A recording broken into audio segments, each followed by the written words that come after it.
Hi, I'm Jennifer Lee, admin evangelist, and this is How I Solved It. In today's episode, Simon Walsh takes the death claims paper application and brings it to the 21st century by bringing the claims process online with Flow Builder using a screen flow. As a result, he improved the overall user experience, showing fields that matter, minimize human error, and miss required fields. This will help reduce the overall number of applications that are not processed due to being in NIGO status, not in good order. Today I'm with Simon Walsh, COO of Retail Annuities with New York Life and a certified Salesforce administrator. Welcome to How I Solved It, Simon. Thank you very much, Jennifer. It's wonderful to be here.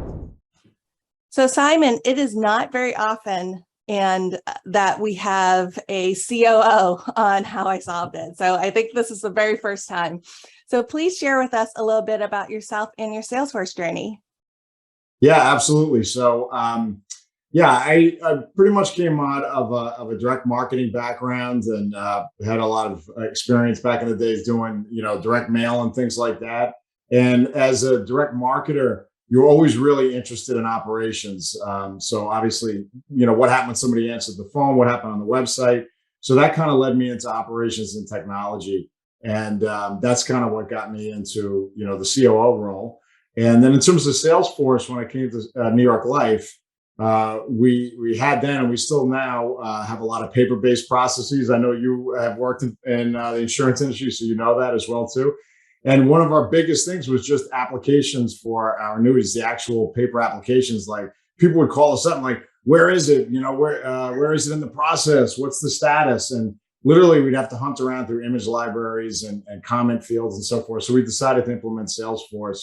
And that's just been a tremendous pickup for us. Great. Now, you and I met at a Pep-Up Tech event at Monroe College, and I know you're pretty active with Pep-Up Tech. So what is Pep-Up Tech for those who aren't aware, and how did you get involved? Yeah, so Pep-Up Tech, I'm on the board, and it's so near and dear to my heart. I just love Pep-Up Tech. And what Pep-Up Tech does is provide technology training for underrepresented groups and at-risk groups. Particularly with a real focus on the Salesforce administrator role, which I know you do tremendous work as an admin evangelist. And it really is such a tremendous opportunity for young adults, particularly from underrepresented groups, to get a tremendous springboard into the technology, category and into the technology field. So we do a lot of training with those young adults. We help them pass the exam, and then we place them into jobs. I've had a chance to interact with several Pep-Up Tech alumni, and just hearing their story and how Salesforce has really changed their whole entire life is just really touching. Totally. And I think you know this better than anybody as an admin evangelist. And it really started, with that idea of, wow, the accidental admin and oftentimes it was a woman. Oftentimes it was somebody who didn't have a technology background. Mm-hmm. There was somebody who they were an office assistant. They were the office manager. They managed the Microsoft Windows and the printers, and they got the printer cartridges. And all of a sudden, somebody came in and said, "Oh, we're going to put in Salesforce." And they said, "Oh, you're in charge." And then that person just learned Salesforce and unlocked all this tremendous business value. Therefore, their own value rose. Therefore, their career took off. Mm-hmm. And it's just, I know you've seen thousands of it, and we see it with Pep-Up Tech. We take young adults when they come into the program. The latest cohort average income was about 13 grand, and then when we place them, it's about 70. And that's life changing. It's life changing, not just for that individual, but for their families and for their children, generations to come. Right? Yeah, totally. Right. So I know you're certified. Why did you think it was important to be certified at someone at your level? Yeah, so I really think that there is a big problem at the senior executive levels where people are still locked into a mindset from, sort of client server software and the sort of old SDLC models where you write requirements and you write codes and so forth. And a lot of senior executives literally don't know what is available with cloud-based platforms like Salesforce. So if you don't know what's in the box, you can't take advantage of it. If you don't know that there are things, like omni-channel that automatically assign cases to service reps based on your own business rules, you can't take advantage of it. If you don't know there are things like flow, like what we're going to talk about, you can't take advantage of it. And so therefore I thought it was really important to try and learn as much as I could and go get my certification. It was tough, right? It's a tough test. I heard it's one of the tougher ones. Yeah. Yeah. It was tough for me. I tell you what, I was sweating when I pressed that last button. So You're like, please, Pat. So you mentioned you and I share similar backgrounds. I previously worked in financial services, especially the insurance industry, for the last 6 years as a customer. So I understand the challenges of the insurance industry, how they have a ways to go to get to the 21st century. I mean, we were still collecting fax numbers on applications. yeah. So describe to me the business problem you were faced with, and then we'll talk about the solution in a little bit. Yeah, absolutely. So, we're still, as we sit here right now, virtually 100% of our in-force service. So, things like if somebody wants to do a withdrawal, or if they want to, change funds in a variable annuity, or if they want to do, a death claim, which is what we're going to talk about, it's a paper-based process. And obviously it's very expensive for the company to process. It's prone to errors. People just naturally leave things off the paper application or make mistakes. So it bounces back and forth. And it's a very bad customer experience as well, too. So we said, hey, Salesforce has been perfecting this flow tool for some time, which you can create very easily on a drag and drop platform. A non-technical person like myself can create a screen flow that can be used both internally by our reps on the telephone, and we can also expose it on the website via, Experience Cloud, which is another tool. So that's what we decided to do. And it's not in production. I originally did it in my Trailhead site, and now we have it in a test region, and we're hoping to push it out later this year. Great. So we're admins. We need to dive into how things are built. So show us how you built it in Salesforce. Basically we just, went into the flow tool, and this is the drag and drop, canvas, which is just fantastic. The blue boxes are sort of data gathering screens. So we have sort of a main app page here. The orange boxes are your decision points. So we have different ways that you can do a claim. Do you want to have your spouse continue it, and so forth? And then there's yes, no pass, obviously, right? And so there's a whole bunch of kind of yes, no decisions, different settlement options. What do you want your amount to be? What do you want your guarantee period to be? And then, if you are going to continue your annuity policy, not to get into the weeds, you can select new beneficiaries. And then at that point, we create a case. We actually go back to Salesforce and we create a case there, even though there's more stuff to come. And the reason we did that, obviously, is if somebody gets disconnected on the phone, or we want to make sure we have at least this essential information that came in the upper half. So we create that case. And then there's a bunch of stuff that you need to do to prove your claim. So there's death certificates and are you a citizen? And you can do all of those document uploads. We also included all of the data validation to make sure that, if it's an SSN, it's a 9-digit field. There's no numbers in letter fields. There's no letters in number fields. So in this sort of second part of the flow, we do all the document uploads. There's a few more decision paths. And then you'll see right at the end, you see how many things go into a claim. Is it a trust? Is this an estate? Is it a corporation? Are you functioning as a power of attorney? All this stuff. Have you changed your name? I mean, it goes on and on, all the fraud warnings. And then we go and just update that record that we created earlier in the process. Then there's a confirm screen, and then the endpoint. And the beauty part for me is that it creates all of the web code automatically. So if I click run up here, all that web code, and let's see if it actually cooperates, is created automatically. And then that can be, and here's the screen. It doesn't look so great because we have to sort of clean up the fonts and stuff, but you can see this is that main screen, and so policy number and name and all that stuff, and it's going to tell me, oh, this is required. And if I put in like SSN, if I put in something, I don't know if it's going to do it there, but if I went back and then clicked next, it's going to tell me, hopefully, hey, these are all required, and all that kind of stuff. And then this entire thing, all this web code can be exposed out onto a website and then also onto a mobile app. And then it's optimized for the mobile as well, too. So just really happy with the way it came out. So tell me how long the paper application is. How many pages is that paper app? That's a good one. So we actually have two different claims kits.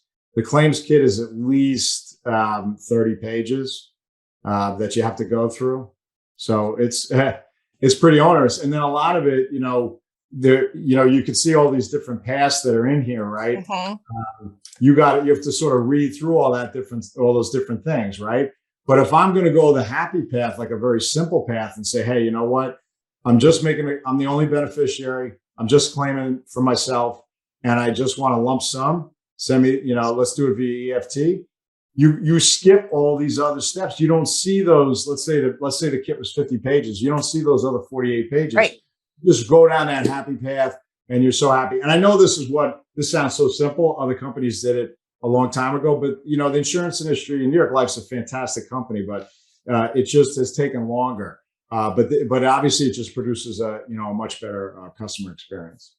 Yeah, I know. I mean, imagine someone having to read through a 30-page application to figure out all the pieces of information they need first, right? And what's required, what they can skip. Like, that's just cumbersome in itself. And then they send in the application. It goes through, someone's reading through it. You can't read some of the handwriting, or some of the required fields aren't there. And then the application goes NIGO, and it completely blows out how long it takes to process it. And they have to go back and that's right. Yeah, it just takes so much longer than if you did an online form where you could do validations, you can, do decision points and really just show them what they need to know. I mean, totally right. That's going to just like speed up the number of applications that go through and are processed quicker than the traditional paper process. Right. And it's a death claim. So it's like we're sending somebody money, right? So it's like the question is, do you want the money? And so we want to get it to them as quickly as possible. Yeah, and they're already grieving, right? They're already grieving. Frustrating process. It's their time of need. They're dealing with really difficult questions. They're grieving somebody, and we just want to get them the money as fast as possible. And you use that dreaded insurance industry term NIGO, which is not in good order, is what that stands for. And another thing that people forget is, so when it comes in a paper form, and we send out the paper form, it inevitably comes back with something missing or incorrect. It's a very complicated form. We have to call and get that person back on the phone and ask them for the other stuff. It's extremely difficult to get people back on the phone these days, right? A lot of people have disconnected their home phones. They only have the mobile phone. We don't have access to their mobile phone. People don't pick up anymore because of all the spam calls and so forth. So this is just a much better process for you. Really excited about it. And like, how easy, like if you go into one of those screen flows, like how easy was it to set up the validations and things like that? Oh, it's just like, very easy. I mean, a lot of it, you just have to sort of dive in. I know you've done a lot of this, but let me go to the main screen. We're back up here, and so if you click into it and just say edit element and then go in, you can drag, fields from here. You could drag a checkbox field over there and put it in if you wanted to.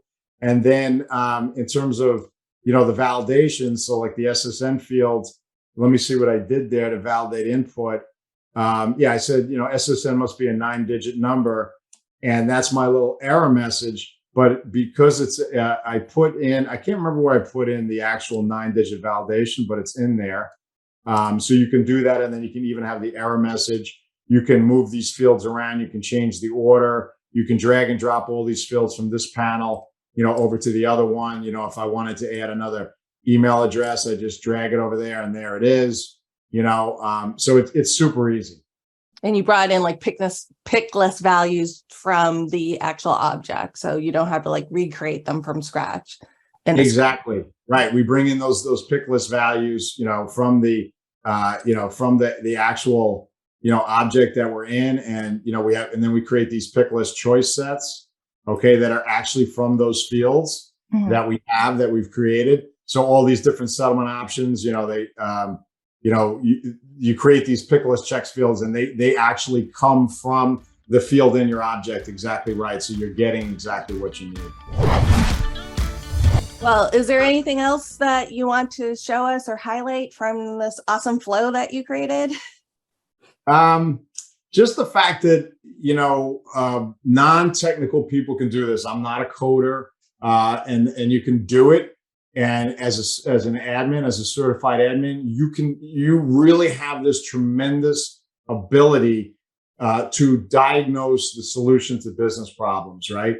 I think every great admin is both a business analyst. Hey, let me understand the business problem and diagnose the solution. And they're also a project manager, which is, okay, let's get that solution into production, right? The project manager, a big part of this is, hey, I can go into my test region and I can build this, right? And then, yes, based on my release schedule and your DevOps method, other folks have to come in and test it. Everything, all that's wonderful, and they should do that to make sure you didn't make any mistakes. But you can do this. You can go in and grab the reins and create these solutions to business problems. And creating this kind of flow, even 5 years ago, would have been really extensive coding, and a really, really expensive person doing this. But you can do it yourself now. You can solve these business problems, big business problems that save lots of money, produce revenue, and create a much better customer experience. And you don't have to use a developer resource. No, you don't have to use a developer resource, right? You focus so much on that customer experience and the things you were talking about, like, oh my God, I'm grieving. I got this 50-page, claims kit versus, wow, I go on and all I want is the lump sum and it takes me 5 minutes. Wow, the check comes in the mail or I get it in an EFT 3 days later. That's fantastic. People will love you forever if you make it that easy. Mm-hmm. Right. Well, it was great seeing how you took a 50-page paper form and digitized it using Flow Builder, cutting down mistakes, misrequired fields, and anything that would send an application into NIGO status and further delay the processes. So really, and you did it in your Trailhead playground of all things. Yeah. So way to go, Simon. Yeah, and then I figured out actually how to turn it into a package, right? And then we exported the package into our test region. So that's another, and this when you do stuff like that, that's how you learn. But I also want to thank you, Jennifer, because you've been an unbelievable, evangelist of the admin position and the tremendous opportunities that it opens up for folks. And I just think that's wonderful. Yeah. Oh, and I forgot. Congratulations on your golden hoodie. Oh, thank you very much. That? Yes, do you walk around sporting it around? Yeah, well, it's like, yeah, I did that day. I definitely was. I had the drip on that day, and so that was super fun. And you're a golden hoodie as well too. Yes. Correct? Yes. So it's great to be part of that club. I always felt like pretty much every Salesforce MVP out there, and so many other folks deserved it more, but I'll take it. It's just, it was really fun to get it. So maybe the next time we meet in person, we'll sport our golden hoodies and take a selfie together. Yeah, that would be fantastic. We'll have to strike a pose, we'll do like the back-to-back thing or something like that. Great. Well, thank you so much, Simon, for coming on How I Solve This and showing your awesome solution and, being an inspiration to other admins to go and build awesome things in Flow Builder. Yeah, thank you. And that's because all these other admins are such an inspiration to me. So keep it going. And you are as well, too, all the things you're doing. So thank you so much for having me today. You just saw how Simon Walsh took a long 30-page paper claims application online. By doing so, he improved the overall user experience and minimized human error due to missed required fields that cannot be read, and reducing the number of applications in NIGO status. Way to flex those automation skills, Simon. You can always find videos like this at admin.salesforce.com and also by subscribing to our YouTube channel, Salesforce Admins, so you will never miss another episode of How I Solved It. Thank you, and we'll see you next time. Awesome admin.